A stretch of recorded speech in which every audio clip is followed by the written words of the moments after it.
मैं अहमदास पलांगी सीधी शिक्षा में आपका स्वागत करता हूं। हम देख रहे हैं कक्षा 10वीं विज्ञान और आज हम लोग जो है नया इकाई स्टार्ट करने वाले हैं, नया अध्याय स्टार्ट करने वाले हैं जिसका नाम है आपका 11वां अध्याय है और इसका नाम है अधातुओं का रसायन।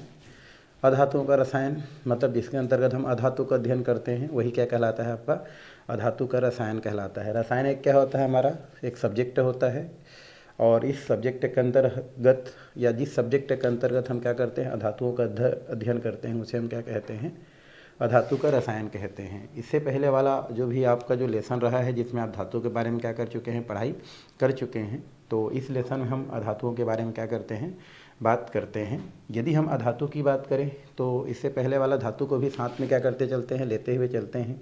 आपने देखा है, आपने वहाँ पर पढ़ा है कि ज़्यादातर हम क्या करते हैं, अपने डेली लाइफ में क्या करते हैं, धातुओं का उपयोग होते दिखाई देता है या धातुओं का ज़्यादा हम क्या करते हैं, उपयोग करते हैं। तो हमें ऐसा प्रतीक होता है कि हमारे जो भी दैनिक जीवन में हम जो भी धातु या जो भी तत्व उपयोग करते हैं वो ज़्यादातर धातु होता है और ऐसा लगता है कि धातुओं का ही उपयोग है, अधातुओं का कोई उपयोग नहीं है, ऐसा हमको प्रतीक होता है। लेकिन ऐसा नहीं है, जितना उपयोग हमारे लिए क्या होता है, धातु होता है, उतना ही उपयोगी हमारे लिए क्या होता है, अधातु होता है। बहुत सारे तत्व जो आधात्विक फॉर्म में होते हैं, अधातु होते हैं, उसका भी हमारे दैनिक जीवन में बहुत ज़्यादा क्या है, महत्व है। सबसे पहले हम लोग अगर बात कर देते हैं तो वो है हमारा ऑक्सीजन। ऑक्सीजन की अगर हम बात करें, ये प्रकृति में O2 के रूप में पाया जाता है और इसका जो संकेत होता है वो O होता है, लेकिन प्रकृति में वो डायटॉमिक होता है, द्विपरमाणुक होता है, ठीक है, जिसको हम लोग क्या करते हैं, श्वसन में क्या करते हैं, इसका उपयोग करते हैं, सांस लेने में इसका उपयोग करते हैं, है ना, और इसी से हमारा ज़िंदगी चलता है। और ये कैसा है, हमारा अधातु तत्व होता है, ठीक है। तो ये हमारे लिए क्या होता है, बहुत ही महत्वपूर्ण होता है। उसी प्रकार अगर हम बात करें हाइड्रोजन का, उसी पर बात करें हम लोग ऑक्सीजन का और उसी प्रकार की बात करें हम लोग नाइट्रोजन का, ये तीन ऐसे तत्व हैं जो हमारे लिए क्या होते हैं, बहुत ही महत्वपूर्ण होते हैं, है ना, क्योंकि हमारा हाइड्रोजन और ऑक्सीजन की मिलकर के पानी बनाता है, नाइट्रोजन ही बहुत ही महत्वपूर्ण होते हैं। तो आधात्विक तत्व में खास हमारे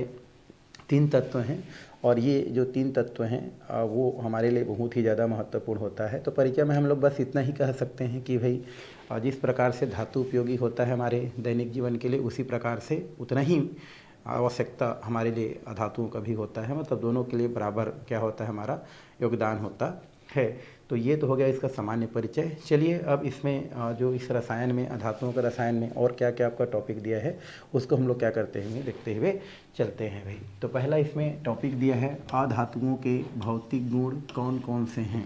अधातुओं के भौतिक गुण कौन कौन से, तो अधातुओं के भौतिक गुण जो है बहुत सारे हैं, उसको हम लोग क्या करना है, हमको देखना है कैसा है, क्या है। तो इसको हम लोग क्या करते हैं, धातुओं से रिलेटेड करते हुए क्या करते हैं, हम लोग चलते हैं, क्या है कैसा है उसको भी। तो इससे पहले आप पढ़े हैं कि जो धातु होती हैं, धातुएं क्या होती है, चमकदार होती हैं, ठीक है। तो उसमें अगर हम बात करें तो धातुएं कैसी होती हैं, चमकदार होती हैं। बट अधातुओं की बात करें तो सभी अधातु जो हैं आपका चमकदार या उसमें चमक नहीं पाई जाती है। तो जैसे हमारा क्या होता है, धातुओं में चमक होती है बट अधातुओं में चमक नहीं होती हैं। कुछ अपवाद हैं जिनमें चमक क्या होती है, पाई जाती हैं। तो इस प्रकार से लिख सकते हैं, अधातु जो होती है आपकी, अधातु है ना, अधातु में चमक नहीं पाई जाती है, नहीं पाई जाती हैं। तो पहला पॉइंट तो हम लोग यही लिख सकते हैं कि जो आध्यात्मिक तत्व होता है उसमें जो है चमक नहीं पाई जाती हैं। कुछ अपवाद हैं जिनमें क्या हो सकती है, चमक हो सकती हैं। जैसे हमारे अपवाद के रूप में अगर हम किसको देखें, अपवाद की बात करें तो ग्रेफाइट जो होता है, ग्रेफाइट क्या होता है, हमारा अधातु होता है बट इसमें चमक पाई जाती है। हीरा की बात करें, हीरा अधातु होता है तो उसमें क्या होती है, चमक पाई जाती है। लेकिन जनरली अगर हम बात करें तो अधातु जो होती है उसमें जो है चमक नहीं पाई जाती हैं। तो इसको आपको पहले क्या करना है, भौतिक गुण में रखना है। कि इसका जस्ट अपोजिट बात करें धातु का, तो धातु में क्या होता है, हमारा धात्विक चमक पाई जाती है, उनमें चमक पाई जाती है। बट अधातु की बात करें तो धातु में कोई जो है चमक नहीं पाई जाती है। तो इस तरीक़े से पहले इसमें हम क्या कर सकते हैं, बता सकते हैं, बताया जा सकता है। अगर हम बात करें दूसरा गुण का तो और ज़्यादातर हम लोग जितनी भी धातु पढ़े हैं वो सब क्या होती हैं, ठोस अवस्था में होती हैं। लेकिन अगर हम अधातु की बात करें तो सब के सब ठोस नहीं होती हैं, है ना। जनरली ये क्या होती हैं, गैस अवस्था में क्या होती हैं, पाई जाती हैं। तो इसको यहाँ पर क्या की जा सकती हैं भाई, लिखी जा सकती हैं कि अधातु सामान्यतः किस अवस्था में भाई हमारा, गैस, है ना, या गैसीय अवस्था में पाई जाती है, गैसीय अवस्था में पाई जाती हैं। किस में पाई जाती है भाई, हमारी गैसीय अवस्था में पाई जाती है। तो यहाँ से लिख सकते हैं कि अधातु सामान्यतः गैसीय अवस्था में पाई जाती है। अब सभी को नहीं बोल रहा हूँ कि सभी की सभी क्या होती है, गैस अवस्था में होती है, ऐसा भी नहीं बोल रहा हूँ मैं। लेकिन प्रायः देखा जाए तो अधातु क्या होती हैं, गैसीय अवस्था में पाई जाती हैं। धातु सब के सब क्या होती है, ठोस होती हैं, है ना। और हीरा, उसको मरकरी को छोड़ दिया जाए तो बाकी जितने भी धातु होती हैं वो ठोस अवस्था में पाई जाती है। मरकरी किस अवस्था में पाई जाती है भाई, ये लिक्विड अवस्था में पाई जाती है। तो ये हम लोग धातुओं को भी कनेक्ट करते जा रहे हैं। अधिकतर जो धातु होते हैं वो ठोस अवस्था में होते हैं, मरकरी को छोड़ दिया जाए तो। लेकिन अधातु की बात करें तो जो है अधिकतर अधातु क्या होती है, गैस अवस्था में होती है। बट कुछ हमारे अधातु हैं जो आपकी ठोस अवस्था में, है ना, और गैस अवस्था, उसमें द्रव अवस्था में भी पाई जाती हैं। जैसे यहाँ पर हम ब्रोमीन की बात करें, ठीक है, Br जिसको बोलते हैं, ये सधुम द्रव होता है, सधुम द्रव होता है। क्वेश्चन पूछ देता है भाई इसको आपके सब्जेक्ट में कि जो ब्रोमीन होता है उनकी अवस्था कैसी होती है। तो ब्रोमीन की जो अवस्था होती है वो आपकी कैसी होती है, द्रव अवस्था में पाई जाती है। और ये जो है आपका अधातु प्रकृति की होती हैं। तो यहाँ पर एग्जाम्पल कैसे होती है, यहाँ पर ब्रोमीन जो है द्रव है ना, इस प्रकार से कर सकते हैं। इसी प्रकार हम बात करें किसका, जो है फास्फोरस का बात कर सकते हैं, सल्फर का बात कर सकते हैं, कार्बन का बात कर सकते हैं। ये सब किस अवस्था में पाई जाती हैं भाई, ठोस अवस्था में क्या होती हैं, पाई जाती हैं। तो इसको भी आप क्या कर सकते हैं, रख सकते हैं। तो हो गया हमारा कौन कौन सा, सल्फर हो गया, उसके बाद फास्फोरस हो गया, कार्बन हो गया, ये सब जो है क्या होते हैं, ठोस अवस्था में पाई जाती हैं, ठोस अवस्था में होती हैं। तो इस तरीक़ा से जो है बताई जा सकती है कि जो अधातुएं होते हैं सामान्यतः तो गैस होती हैं, लेकिन कुछ हमारे क्या होती हैं, अधातु होती हैं, ठोस अवस्था में भी, द्रव अवस्था में भी क्या होती है, पाई जाती है। आयोडीन की बात करें, ये भी आपकी ठोस अवस्था में होती हैं। और बाकी जो तत्व हैं वो आपके गैसीय अवस्था में पाई जाती है। तो कितना गुण हो गया भाई, 2 गुण हो गया। पहला, अधातु क्या होती है आपकी, उसमें कोई जो है चमक नहीं पाई जाती है। कुछ अपवाद है, हीरा है, ग्रेफाइट है, जिसमें क्या होती है आपकी चमक देखने को मिलती है।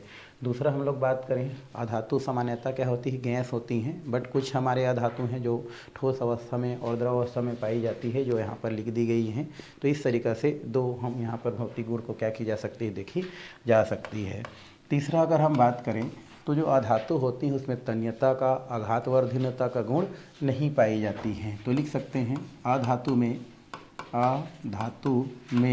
तन्यता, आघातवर्धनीयता, है ना, का गुण नहीं होती हैं। तो इस तरीक़ा से इसको क्या की जा सकती है भाई, बताई जा सकती है कि जितने भी अधातु होते हैं वो आघातवर्धनी गुण इसमें नहीं होती हैं। आघातवर्धनी मतलब पीटने से आघात को सहने की क्षमता जो है अधातुओं में नहीं पाई जाती है। तन्यता की बात करें तो अधातुओं में तन्यता का गुण नहीं पाई जाती है। तन्यता का मतलब होता है, जैसे हम लोग धातु की बात करते हैं, एक धातु हम लोग ले लेते हैं आयरन। आयरन को हम क्या करते हैं, अगर उसको पीटते हैं तो क्या होता है, फैलता है। तो ये तन्यता का गुण होता है। और उसको पीटते हैं तो उसको सहने की क्षमता रखता है, वो क्या कहलाता है, हमारा आघातवर्धनी कहलाता है। और ये गुण केवल किन में होता है, हमारा धातुओं में होता है। अधातुओं में ये गुण नहीं पाया जाता है। अब कोयला को पीटोगे तो फैलेगा थोड़ी भाई, वो तो क्या हो जाएगा ना, टूट जाएगा। तो इस तरीक़ा से हम बोल सकते हैं कि अधातु में तन्यता हो गया, आघातवर्धनता हो गया, है ना, इनका गुण नहीं होता है। लेकिन ये सारे गुण किन में पाया जाता है, धातुओं में क्या होता है आपका, पाया जाता है। तो इस तरीक़ा से इसको हम क्या कर सकते हैं, बता सकते हैं। अगर हम जो है फोर्थ पॉइंट की बात करें तो धातु भंगुर प्रकृति की होती है। अधातु, है ना, भंगुर प्रकृति की होती है, भंगुर प्रकृति की होती हैं। धातु कैसी होती है भाई, भंगुर प्रकृति की होती है। भंगुर मतलब पीटने से क्या हो जाती है, चूर चूर हो जाती है। जैसे आप जो है कोयला को लेकर के उसको अगर हाँ थोड़ा सा मानत क्या हो जाती है, पूरा टूट जाती है। तो ये अधातुओं में क्या होती है, गुण पाई जाती हैं। तो धातु कैसी होती है भाई, हमारा भंगुर प्रकृति की होती हैं, इसमें भंगुरता का गुण पाई जाती है। और अगर हम इसी को धातु में देखें, धातु भंगुर नहीं होती हैं, है ना, वो उसको पीटने से तो फैल रहा है, मतलब उसमें भंगुर का गुण नहीं पाई जाती हैं। तो इस तरीक़ा से कौन कौन से हमारे गुण हो गए भौतिक गुण भाई? पहला, अधातु में कोई चमक नहीं होती है ना, अपवाद स्वरूप हीरा ग्रेफाइट में पाई जाती हैं। जितनी भी अधातु होती हैं जनरली गैस अवस्था में पाई जाती हैं, बट कुछ अधातुएँ हैं जैसे हमारा ब्रोमियम है द्रव अवस्था में, आयोडीन है ठोस अवस्था में, कापर, फास्फोरस, सल्फर ये ठोस अवस्था में पाई जाती हैं। लेकिन बाकी जो है अन्य तत्वों की बात करें तो वो आपका जो है गैस अवस्था में पाई जाती है।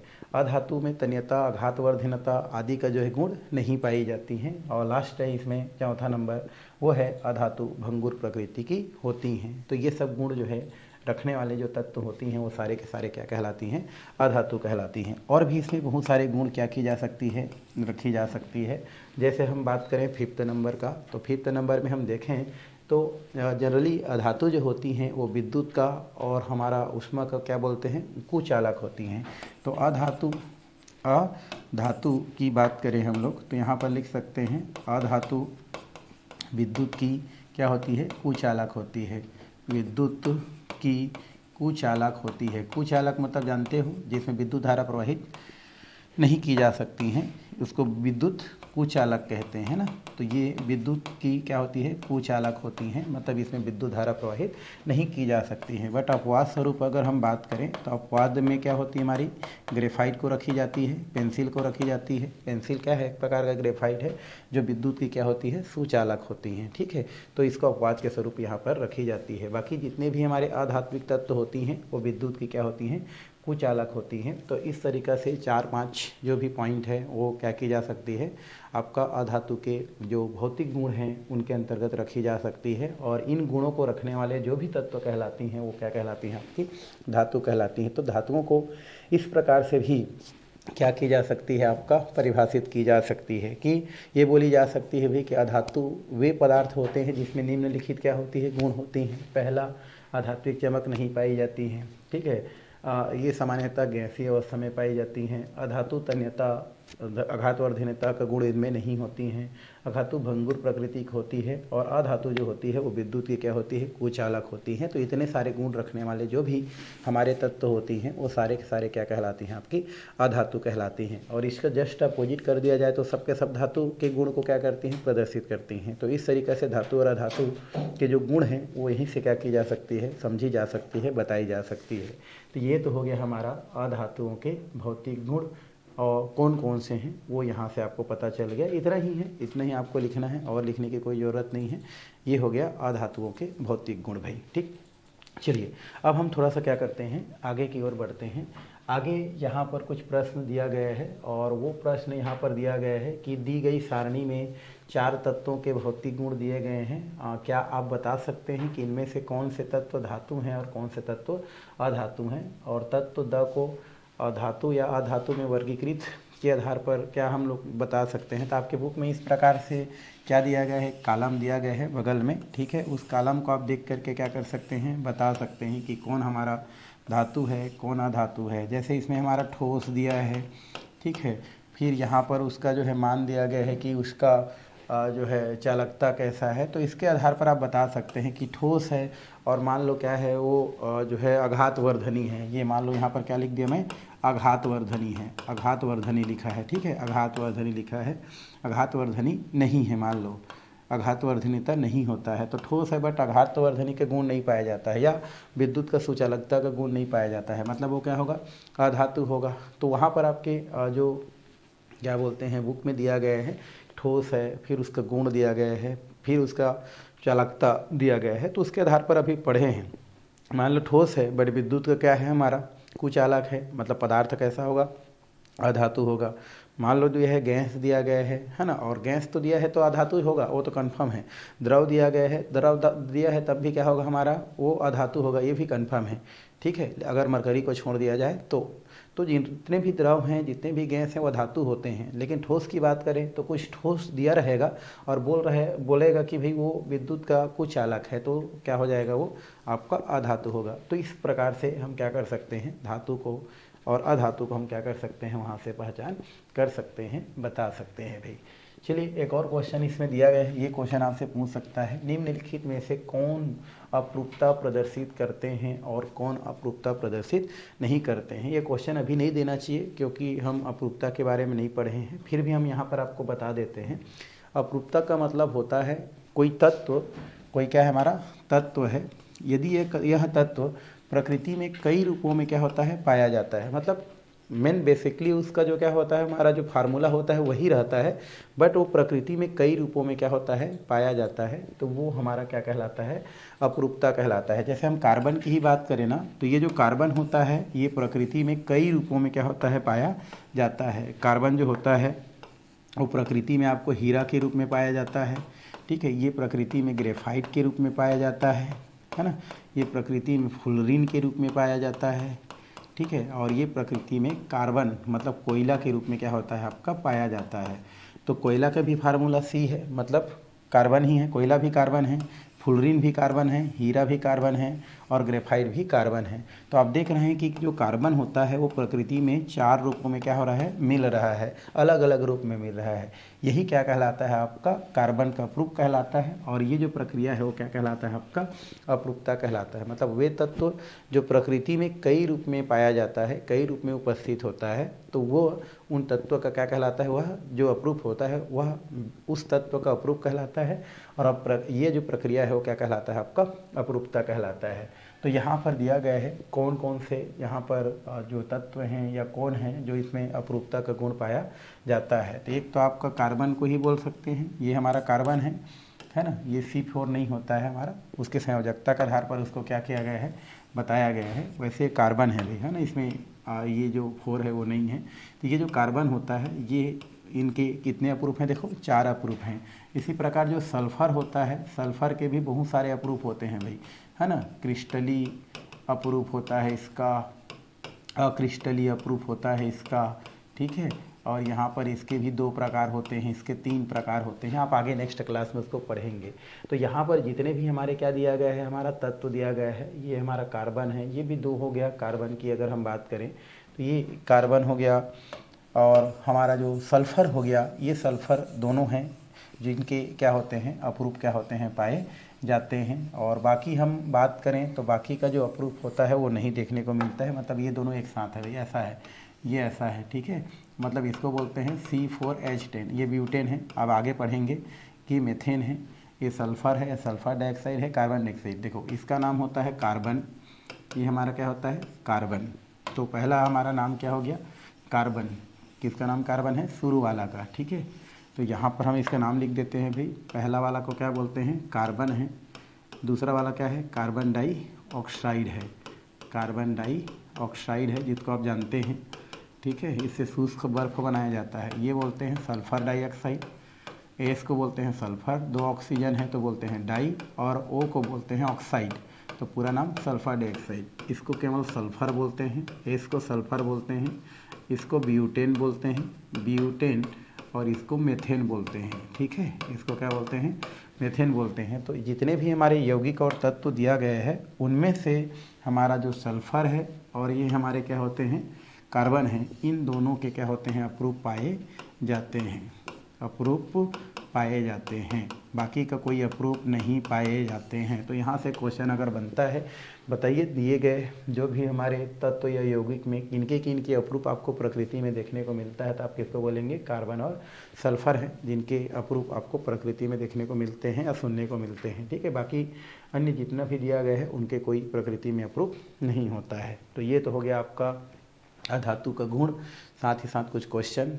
अब हम चलते हैं अधातुओं का आवर्त सारणी में क्या देखना है आपको स्थान देखना है भाई। वैसे आप आवर्त सारणी देखे होंगे, आवर्त सारणी में आप क्या कर सकते हैं बता सकते हैं, ठीक है। तो आवर्त सारणी आपको बताते हैं भाई किस प्रकार से होता है, कैसा होता है, ठीक है। तो हम क्या देखते हैं आवर्त सारणी देखते हैं, पीरियोडिक टेबल जिसको बोलते हैं ना, periodic table, okay, periodic table यहाँ पर लिख देते हैं।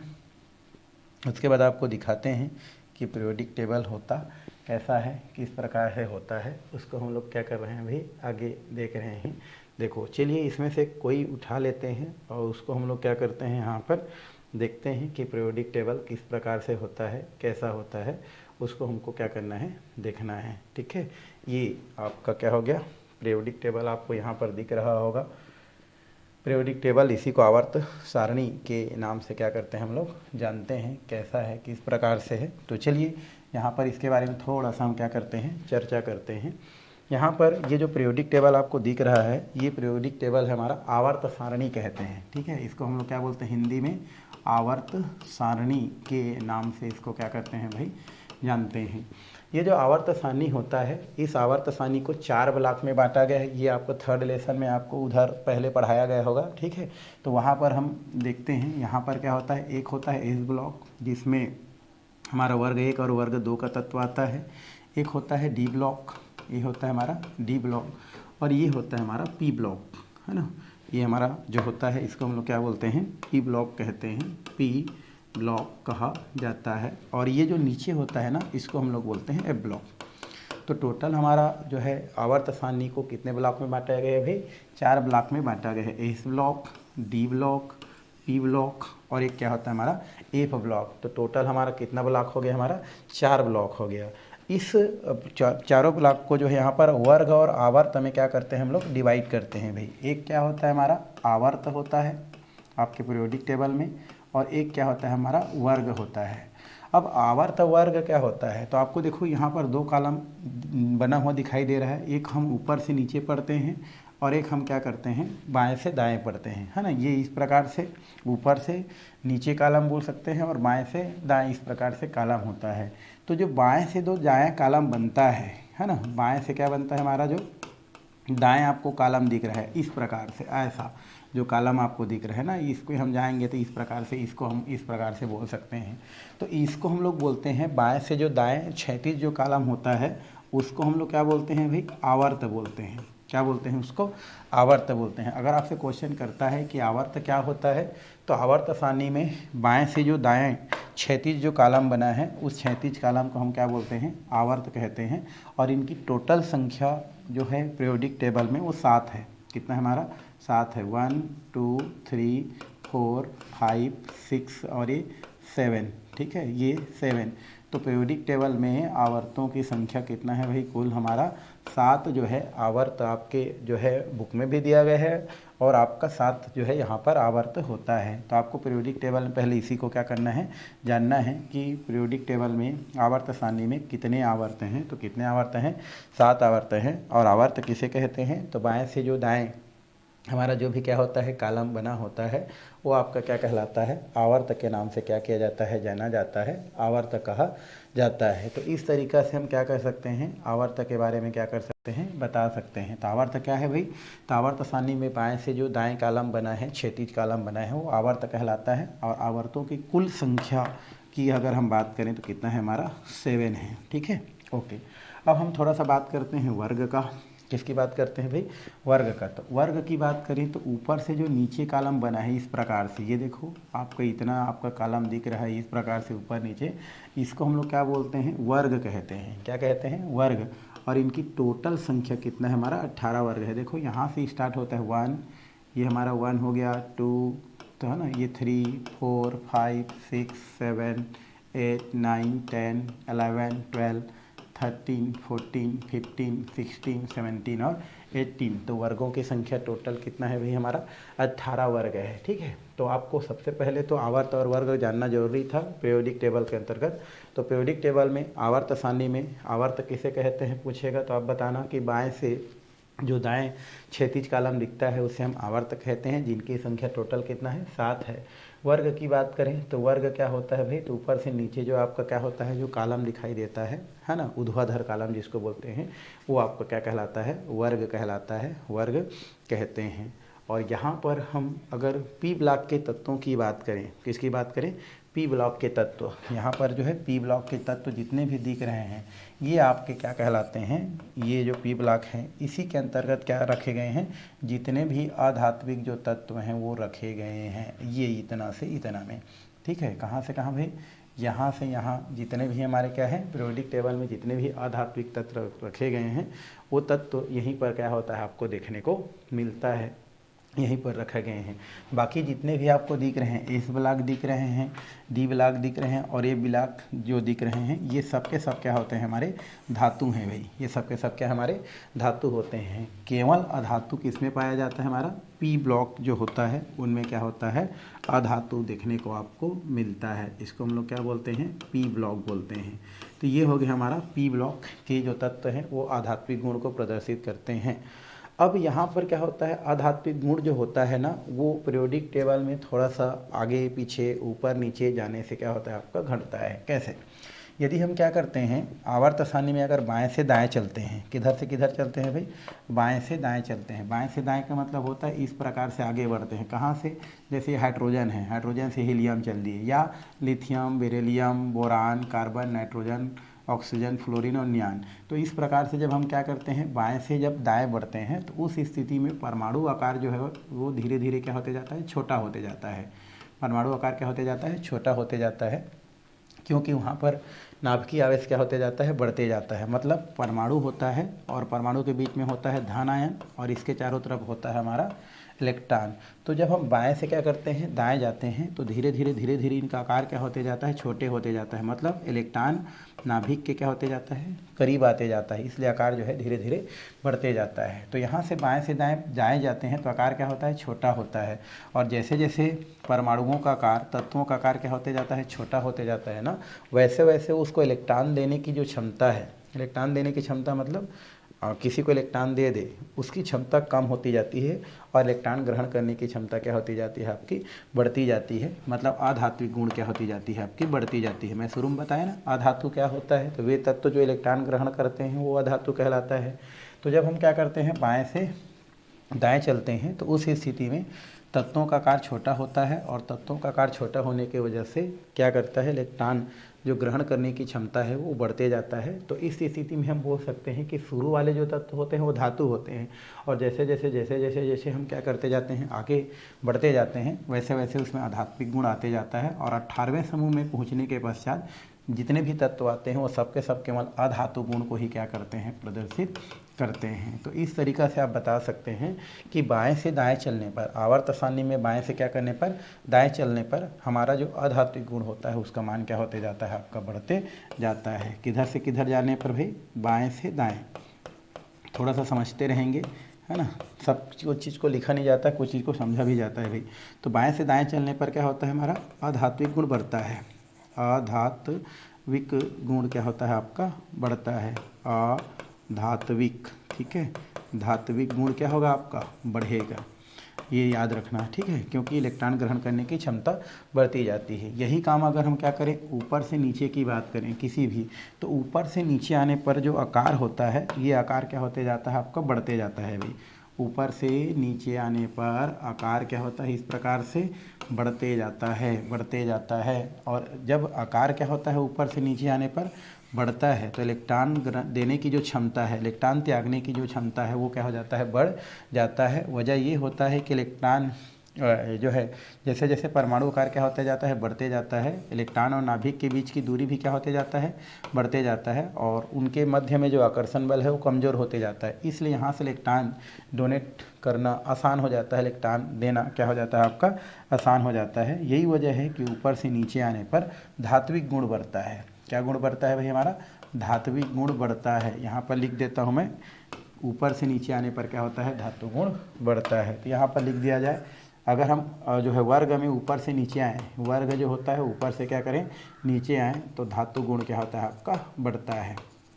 कौन सा गुण बढ़ता है भाई, धातु गुण बढ़ता जाता है। तो इसको आपको याद में क्या करना है, रखना है कि जब आवर्त सारणी में बाएं से क्या करें, दाएं चले, तो उस स्थिति में क्या होता जाता है, आपका अधातु गुण बढ़ते जाता है, क्योंकि आकार छोटा होते जाता है। और ऊपर से नीचे आने पर आपका धातु गुण बढ़ता है, क्योंकि आकार क्या होते जाता है, आपका बड़ा होते जाता है। यहाँ पर आपका जो उदाहरण लिया गया है, यहाँ पर ये जो 15वें समूह के तत्व को लिया गया है, ये नाइट्रोजन वाला को, क्योंकि जो नाइट्रोजन होता है, इसकी बात करें हम लोग, नाइट्रोजन हो गया, फास्फोरस हो गया, आर्सेनिक हो गया, एंटीमनी हो गया, और क्या हो गया हमारा बिस्मथ।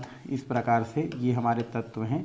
तो यहाँ पर क्या होते हैं, शुरू के जो तत्व होते हैं अधातु होते हैं, बीच वाले क्या होते हैं, उपधातु होते हैं, और ये लास्ट वाले जो हैं धातु होते हैं। तो आप देख रहे हैं ऊपर से नीचे आने पर क्या होता जाता है, आपका धातु गुण बढ़ते जाता है। जैसे नाइट्रोजन और फास्फोरस अधातु, आर्सेनिक एंटीमनी आपका ये जो होता है हमारा उपधातु, और ये जो बिस्मत और ये मैक्रोनियम जो होता है ये धात्विक गुण को क्या करता है, प्रदर्शित करता है। अर्थात ऊपर से नीचे आने पर धात्विक गुण क्या होते जाता है, आपका बढ़ते जाता है। तो इसको आपको क्या करना है, ध्यान में रखना है। अब ऐसा नहीं है कि पी ब्लॉक में क्या होता है केवल अधातु ही होता है, ऐसा नहीं है। पी ब्लॉक में धातु और अधातु के बीच रखने वाले जो है, या धातु और अधातु के जैसा गुण रखने वाले भी तत्व जो है पी ब्लॉक में ही क्या होता है, पाया जाता है, जिसे हम जो है उपधातु के नाम से क्या करते हैं, जानते हैं, या उपधातु कहा जाता है। तो थोड़ा सा इसके बारे में भी हम क्या करते हैं, चर्चा करते हैं। तो जो हमारे क्या होते हैं, जो पी ब्लॉक के तत्व हैं, इस पी ब्लॉक के तत्वों में कुछ तत्व ऐसे होते हैं जिनमें धातुओं के समान भी गुण होता है और अधातुओं के समान भी गुण होता है, और ऐसे तत्वों को हम जो है उपधातु के नाम से जानते हैं। क्या कहते हैं, उपधातु कहते हैं। क्वेश्चन अगर आता है उपधातु किसे कहते हैं, तो आप बता सकते हैं कि उपधातु वे तत्व होते हैं जिनमें धातु के समान भी गुण होता है और अधातु के समान भी गुण होता है, उसे हम क्या कहते हैं, उपधातु के नाम से क्या करते हैं, जानते हैं। और यहाँ पर जो पीरियोडिक टेबल आपको दिख रहा है, यहाँ पर मैं जो निशान घेर रहा हूँ,